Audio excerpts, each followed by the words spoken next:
Hello everybody. Today we are going to talk about a very important and one of the most neglected topic of critical care, that is deep venous thrombosis. We see lot of patients in critical care, especially lying on the bed, immobilized, or having a lot of comorbidities like neuro patients which cannot be mobilized or are bedridden for many days.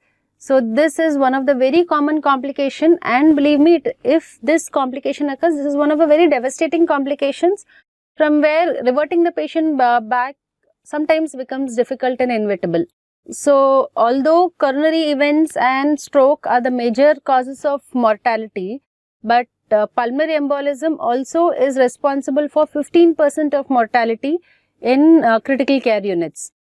And the entire concept of a venous thromboembolic disorders are either secondary to formation of a deep venous thrombosis, be it in the upper limb or lower limb. And this deep venous thrombosis going ahead and going into the pulmonary circulation, forming a pulmonary embolism, all these, both of them contribute to venous thromboembolic disorders. So first let us see what is the pathophysiology.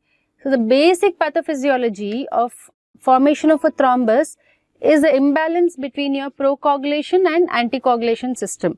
So your anticoagulation system in the body keeps making factors to prevent the formation of clot, whereas your procoagulant system helps in the formation of clot or prevents further bleeding.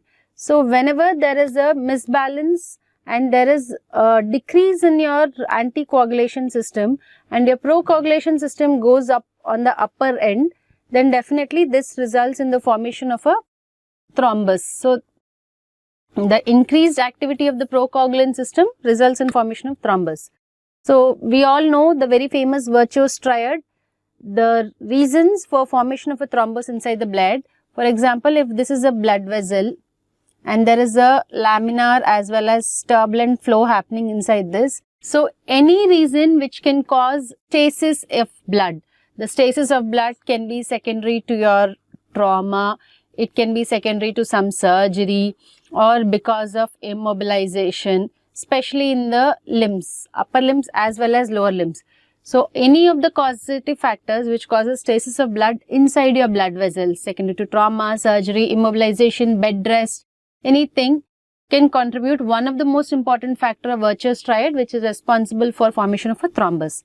Second can be your endothelial injury. So why does this endothelium gets disrupted? This endothelial injury can be because of a simple atherosclerosis, okay, or it can be because of any central venous catheters you put, which is always inside your blood vessel and is damaging the endothelium. It can be because of the infection.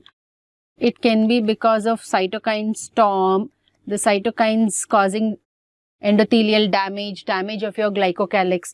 So the reasons for endothelial injury like atherosclerosis, presence of a venous catheter, infection, cytokine storm, disruption of the glycocalyx or endothelium can again contribute the second part of the virtuous triad.